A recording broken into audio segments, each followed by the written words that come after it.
discussion? Any discussion? All in favor of approving the minutes in toto signify by saying aye. Aye. All opposed, same sign. Well, that was a weak aye. Okay, next are reports. Do we have any here from the Marshal Service? Oh, all right. How are you today? Doing fine. Thank you, Madam Chair, on members of the council. Sharon's out of town this week, so she's asked me to. Hold on just a second. Mr. Buzzard? Could I get a copy of that report? I left my phone, and I don't know if it's in this packet, is it? Which report? Marshall. It is? Okay, I'm through. Sign it. That's the same copy I have there also, so. While you have all these looking. Yeah. Go ahead, Bob. That'll take me a while. These are notes from Director Wright. Under paragraph 1 says budget highlights.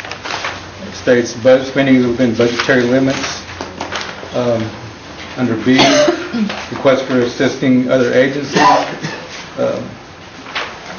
Number 1, we have in our vehicles 12 non-serviceable with major mechanical problems, ruined motors, transmissions, or rear ends.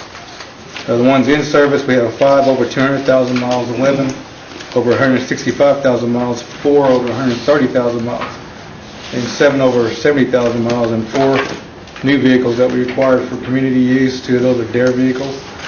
The only vehicles available for surplus are the ones that will take more than 4,000 to fix or to use the parts from. Other agency requests for equipment, cross deputations are to assist for a more seamless approach to law enforcement reaction. What that stating is that we use our cross deputations within the other agencies, and we may or may not be nearby, and we rely on these other agencies to make a quick response, and then once we get there, we take over if it's our jurisdiction.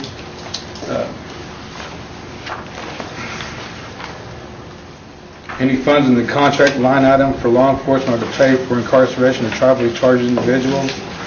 I believe that what that's saying is that when we incarcerate somebody on state charges, that's paid by the state agency for the incarceration. If they're charged on tribal charges or federal charges, we pay the federal rate, which is $42.50 an hour.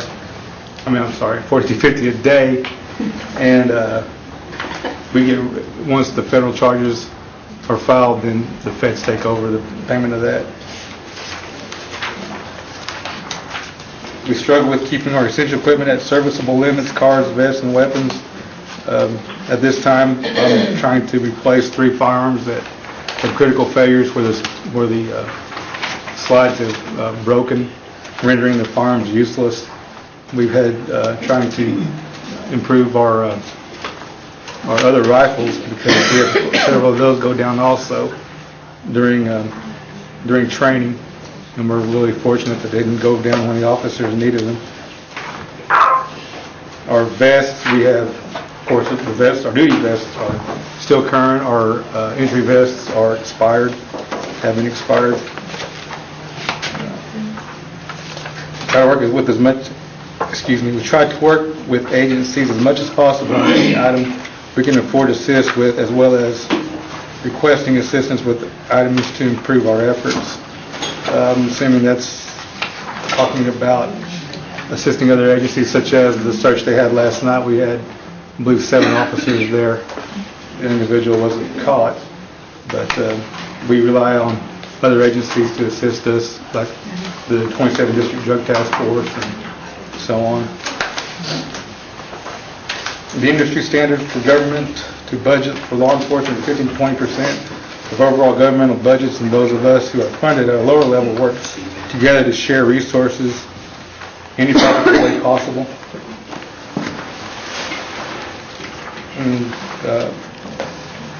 And we're looking at how other tribal agencies are being funded, and I haven't completed that yet.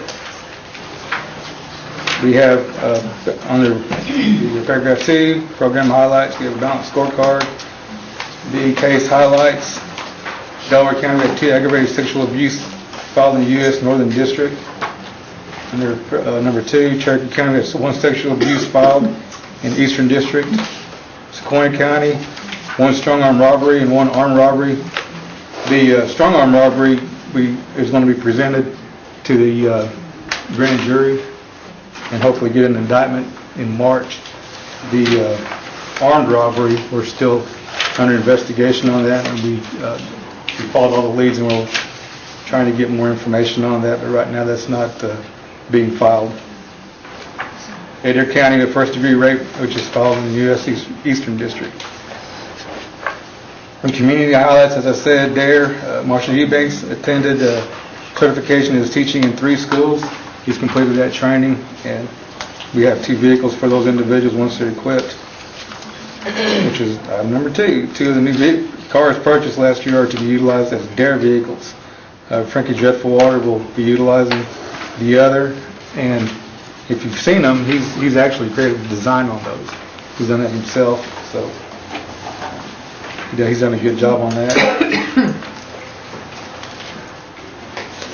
Number 3, in February, we'll start attending and holding meetings throughout the nation to discuss the housing code enforcement, which is going to include the dog issue and issues such as, I guess, the yards and stuff and the upkeep.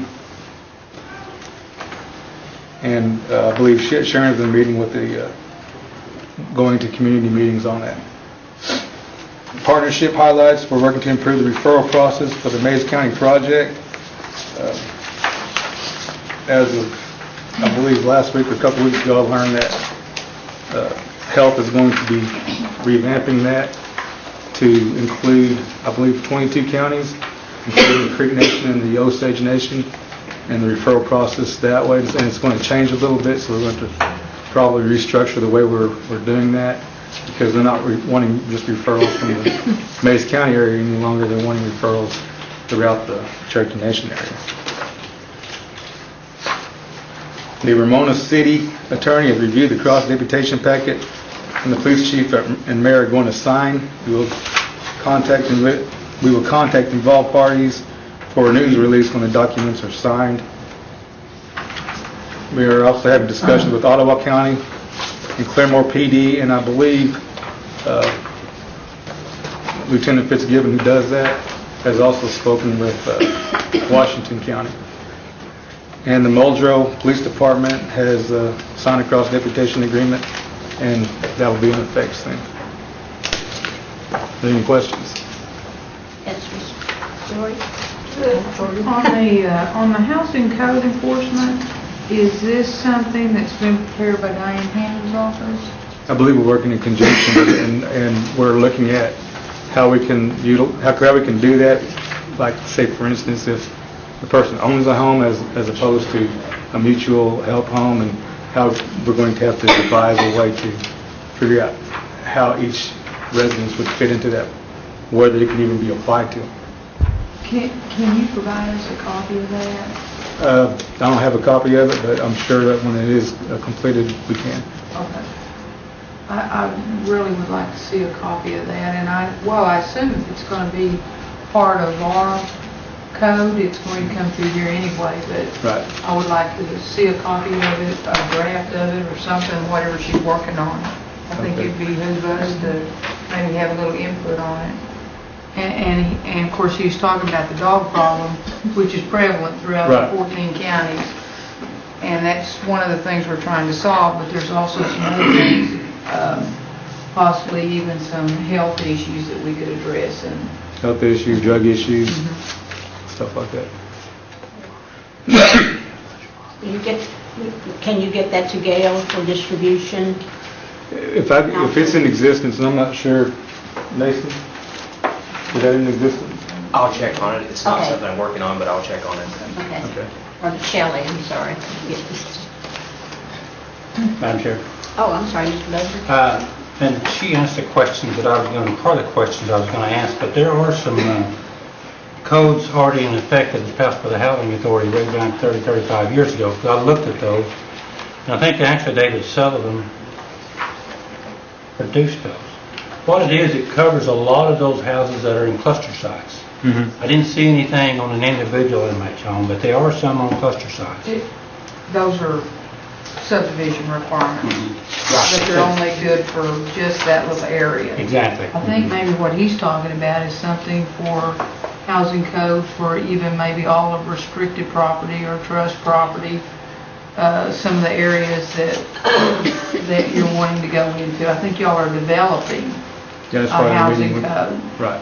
which would, That was the question I had too, was if it was just cluster sites or, yeah, it'd be interesting to see those codes. And I believe I heard some discussion about, what cluster sites would qualify. Say if you have maybe 3 or more houses within an area, and I believe there's some codes already out on cluster yeah, sites. and I have the housing books from the guys that came from Housing Authority, that were the Housing Authority security, when we absorbed them into the Marshal Service, they had those books with them. Thank you, Madam Chair. Any other questions, comments? Thank you very much. Thank you, Madam Chair, members of the council. Justice Department. Do we have a written report on Justice Department, Shelley? I believe a written report was submitted. The only thing I have to add, that since the report was submitted, is the GRDA case. There has been a ruling on that dismissing us out of that case. And you've been provided with a copy? You have a copy? Yeah, I was emailed a copy yesterday. Okay. Ms. Calmont? Thank you, Madam Speaker. Everybody was dismissed out of that case, right? Pretty much? I know there were. And it was like painful. There were a for couple one. others dismissed out, and I can get copies of all the people that were dismissed out. Well, no, I have a copy of it. I just want to Okay. make sure that I read it correctly, and I hadn't stopped to ask. The other questions I had was, did you have a chance to look into the district court cease and desist case for that nonprofit group working? On that one, Sarah Hill is working on that as well, and I could check with her on the progress. And the other thing is are we going to be able to file charges against that person who falsified the CDIB and the blue card?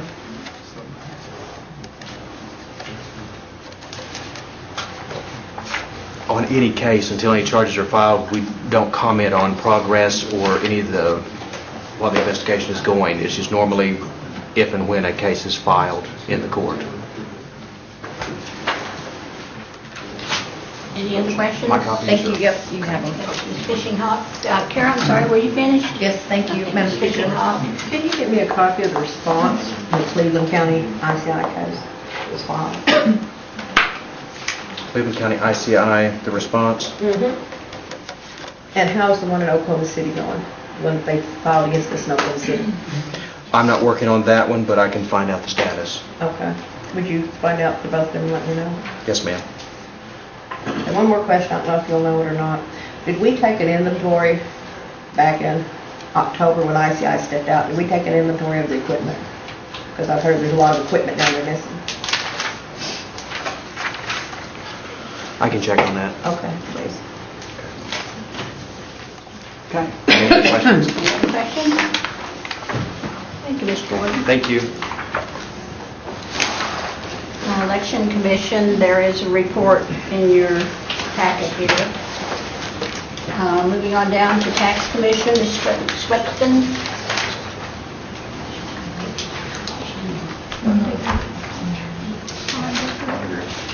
Hi. Hi, I'm Fonda Gritz from the Tax Commission. Sharon sent her apologies for not being able to be here today. She's working on a conference in Catoosa today. So she said that she has the report in your packets there, but she said if there's any questions that you had on any of the items, then asked me to bring them back, and she would make sure she got back with you on those.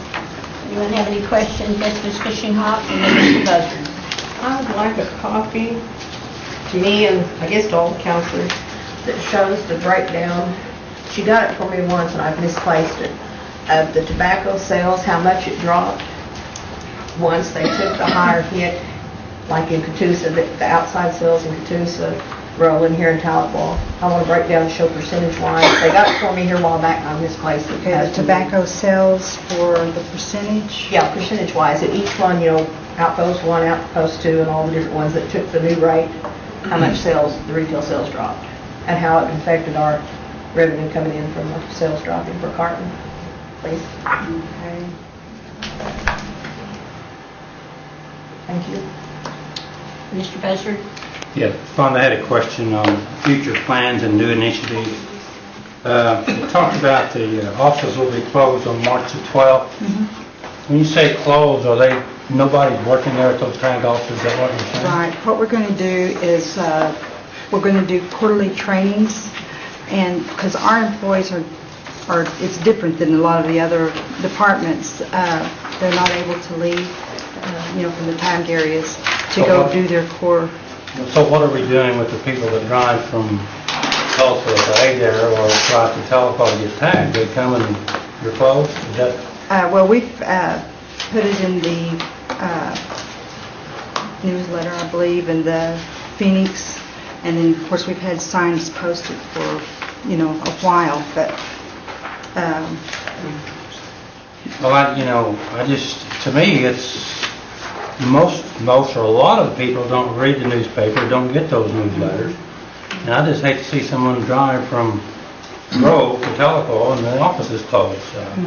It looked to me like that we could have one person staffing that office, at least take care of the people that may show up those days. But that's just a comment. I'd like you to consider well, that I'll let her know that. and pass it on. The other comment that I want to make, and I want the council to hear this too, is I'm familiar with the tag office one in Adair, and not familiar with the one in Gore, but those in Adair have some young people working there, young women working there, probably in their early 20s, and they handle quite a bit of money that comes through those tag offices. Now, understand we don't have any cameras in those tag offices. Is that correct, or do we? We are in the process of Okay. getting some security cameras Good. at all the sites. Good. And we have just the last 2 or 3 weeks have hired 2 other ladies for that office. And so we have 3 employees there now. Now, my concern was the cameras in there because I've heard of some incidents in some of these tag offices where some of the people get rather unruly, and Right. we just need to have something in there to document some of that stuff. Right. The other thing, and I'll be bringing it up to Todd Inlaw and also with the health department, is cameras at our clinics. There's been some incidents at the clinics that we probably should have had cameras in there to record who was coming in and out of those. So I'd make those in the form of a recommendation to our group leaders and also to our facilities management. But I'll bring that up to Todd when he comes to report too, Madam Chair. Thank you. Thank you, Tom. Fonda, would you carry a request back to Sharon to see if possibly you all could consider flexible scheduling of your employees so that possibly we could think about maybe opening or remaining open a couple of evenings weekly so that maybe we could assist the working folks and allowing them to come in later and get their tag.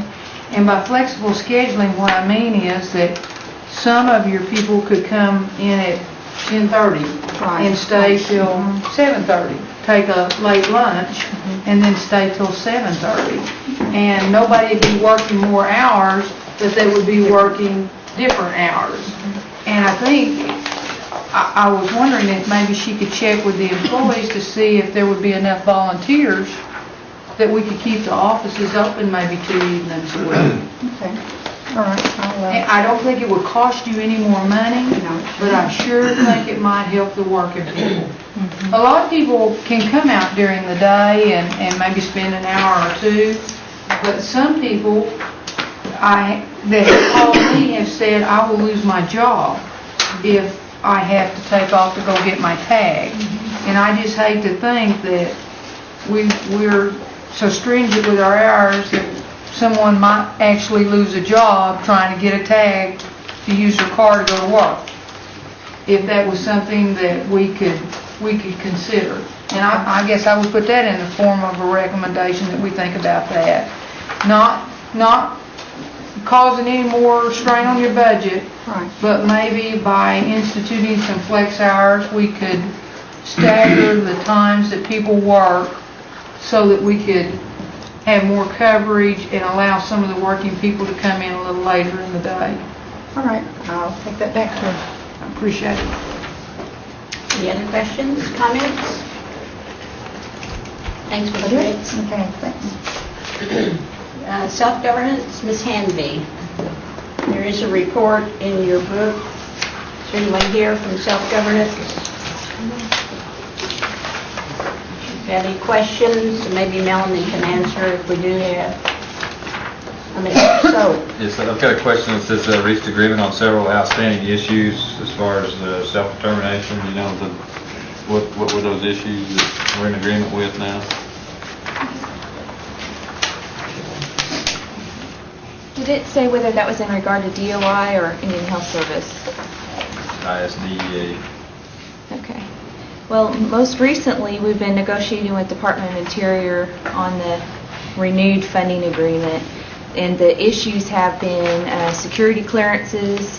Initially, Department of Interior wanted us to get background investigations for about 150 of our staff, from janitors to actual realty folks, and it was going to be very costly and burdensome. And so we've been negotiating that with them. I think we've arrived at some compromise language where we will not have to pay for those background checks, and two, we'll be able to determine the level of risk for those employees and who's going to actually need to have a background check. So those were two very positive things we were able to negotiate with DOI. We're still working on some outstanding issues to finalize the agreement. One of them being that they zeroed out JOM and the housing improvement program out of the president's budget, and therefore they want to scratch it from the funding agreement. Well, it's very likely every year that the president has zeroed out JOM, it's been restored by the Congress each year. And so we expect it's going to be restored again by Congress. And so we see no need to scratch it from the funding agreement. So we're in that debate as to whether it should be in or out of the funding agreement. So those are some things that we've been working on. One of them I think we have resolved. The JOM HIP issue we're still negotiating. So. That answer your question, Mr. Silk? Thank you, Melanie. Any other questions? Okay, next is Gaming Commission. I don't see anyone here from Gaming Commission, but there is a written report in your booklet. And Mr. Hembry on codification. He's been working hard. Yes, Madam Chairman. We are going to meet in the morning, and anyone is welcome to attend at 10 o'clock here in this chambers. Myself, Mr. Morton from the AG's office, and Becky Johnson, and staff members from the council. We're going to meet, and we're actually going to map out our strategy of how to tackle this. This is a priority issue now, and we need to get this completed. One thing that we may be doing is actually dividing up the titles to go through. I know that the staff has been working on making sure that there are electronic copies of all pieces of legislation, and hopefully we will have yet another productive session. And that's if you're welcome to attend tomorrow morning to get down to where the rubber meets the road on the thing. Any questions, Mr. Hembry? Thank you. Do we have any questions on the GEG investigative report? Perhaps that Nason or Melanie could answer. Certainly not. Okay, moving on down to old business, presentation of recommendations of the elected officials compensation committee. Mr. Garvin, I believe you had it tabled from last month. Yes, ma'am. Madam Chair, I request pass this on to next month, so I'll make a motion that they need more time. I'll make a motion that we put it on the agenda for the March 27th Second. Rules meeting. Moved and seconded. Any discussion? All in favor, signify by saying aye. Aye. All opposed, same sign. Okay, table for next month. New business, an act relating to the amendment of Title 19, officers and meetings. Mr. Baker. I would like to move to table this until the next meeting to give our attorney a chance to look over it. Second. Moved and seconded, any discussion? Oh, all in favor, signify by saying aye. Aye. All opposed, same sign. Okay, that is tabled. Any announcements? Oh, okay.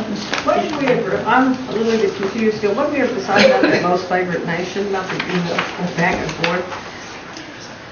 I know Mr. Hoskins joined in, you know what I'm talking about? We Go ahead, Ms. had the Hoskins. discussion about the impact of the most favored nation clause in the tobacco compact. There appear to exist other compacts that are more favorable than ours.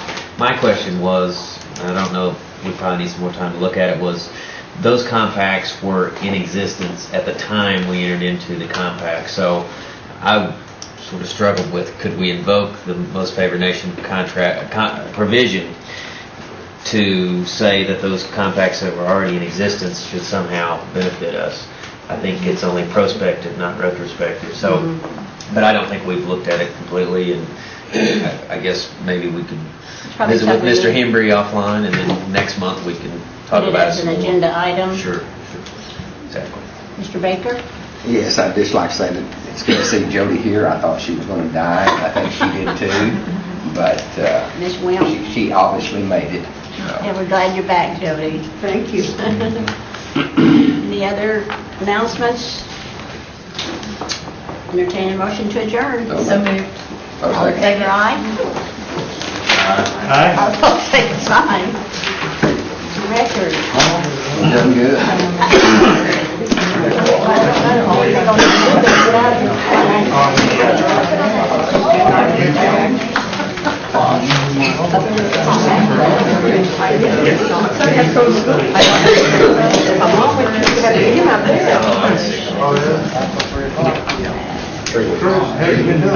Yeah, I mean, I was getting a shot. Let's find out how they want That's what I Probably got on my list. Mr. Austin and Ms. Pigeon. Around, but I guess it's all right. I thought we were getting loose. No, it's not. Chad, it's free time. You are forgetting to get Nah, I knew you'd find something. Well, that's really getting it, you know. But you get out. Yeah. A lot of people claim that, hey, that's what it's like. Some people claim that they get it with, you know, the doctors tell you that it's working if you're worse than a headache and a little body ache, so it only lasts about a day and then you got I don't know where it is. I've took